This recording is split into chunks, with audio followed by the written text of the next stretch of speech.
noonu dañuy bàyyi xel ci seneinfo.net ak Seneinfo International ñu ngi leen di nuyu fas yéene defal tënkub xibaar tey samedi di 29 avril 2023 ñu tàmbale kook xibaaru biir réew mi. presse bu Sénégal ñoo nekk ci ab dëj gannaaw bi nga xamee nag journaliste bu mag bi di Mame Less Camara moom moo génn àdduna ñu ne ba suba tey bi fële ca hôpital principal bu Dakar moom Mame Less Camara nag kon nekkoon ku ràññeeku ci li nga xam ne moom mooy mbirum journalisme nekkoon ci sax ab enseignant formateur ñu xamoon ko lool nag ci koo xam ne day sàmm wàllum éthique ak lii di déontologie ñu bëri sax di seede si moom daal benn seede bi ku mënoon li muy def la te it ku doon sàmm comme li nga xam ne moom mooy daal doxalin bu jaar yoon bu liggéeyum journalisme moom nag ñu ne sax jot na def lu toll ci 40 ans ci li nga xam ne moom mooy carrière ci lii di wàllum journalisme jot a jaarit ci këru liggéeyukaay yu bëree bëri bokk na ci RTS TFM Walfadjri ak yeneen moom it nekkoon na li nga xam ne moom mooy secrétaire général bu syndicat des professionnels de l'information et de la communication bu Sénégal muy SYNPICS ñuy ñaan yàlla xare ko aljana. procès bi war a dox ci diggante Ousmane Sonko ak Adji Sarr jàpp nañu date ba ñu ne kon dinañ ko amal le 16 mai 2023 ci li nga xam ne moom mooy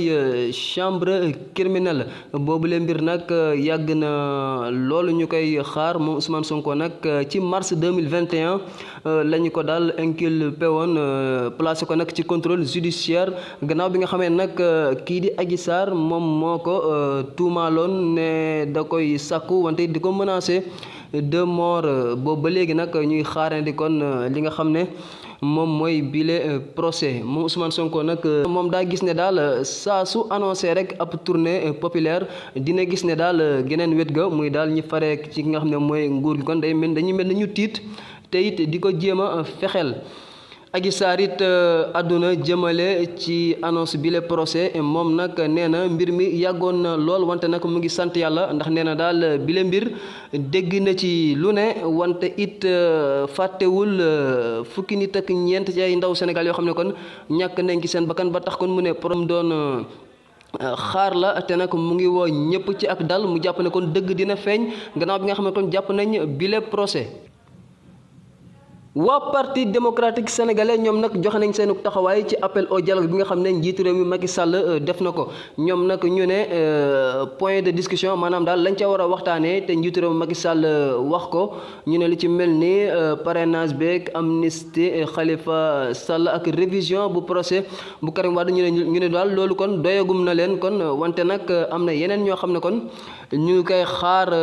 jëm ci boobule appel au dialogue ñu ne lu si mel ni audit contradictoire bu fichier électoral te sax mu war a am supervision bu États-Unis Union européenne ak lii di Union africaine wante itam ñu prolonger li nga xam ne moom mooy délai poursuite opération ci inscription liste électorale yi dindi daal lépp loo xam ne ay jafe-jafe la jëm ci wàllum administration pour inscription ci liste électorale yi rawatina ñi ñuy woowee les primo votants wante itam amal ay élection yoo xam ne ka koy jiite daal day nekk koo xam ne dañ caa waxtaan ba dëppoo ko. xibaaru Afrique benn ponk lay doon xeex bi nga xam ne mu ngi am ca Soudan ci diggante armée bi ak ay paramilitaire moom nag mu ngay wéy di am ci jamono joo xam ne sax communauté internationale kon ñu ngi ca doon doxi jéego ngir daal ab trêve maanaam wéer ngànnaay yi mën a am wante nag donte yooyu lay waxtaan mu ngi am lii di xeexee daal mu ngay gën a takkarnaase foofu la ca Soudan nag 15 avril ba léegi kon daal ab xeex bu métti dafa am ci diggante xam ne moom mooy chef armée bi te fi mu nekk nii muy diriger dëkk ba muy Abdel Fattah al-Burhan ak keneen koo xam ne sax ab général la muy Mohamed Hamdan Dagalo te ñu koy woowee Hemedti ci diggante nag ñoom ñaar ñi nga xam ne ñoom la ñu jiite ci ay soldats daal ñoo sekk xeex bu métti foofu la ci Soudan ñu bëri ñàkkagum nañ ci nag seen bakkan. dañ koy jeexal xibaar sport fédération internationale de basketball muy FIBA moom nag réewum Qatar la tabb ngir mu organiser li nga xam ne moom mooy coupe du monde bu basket bi nga xam ne dina am ci 2027.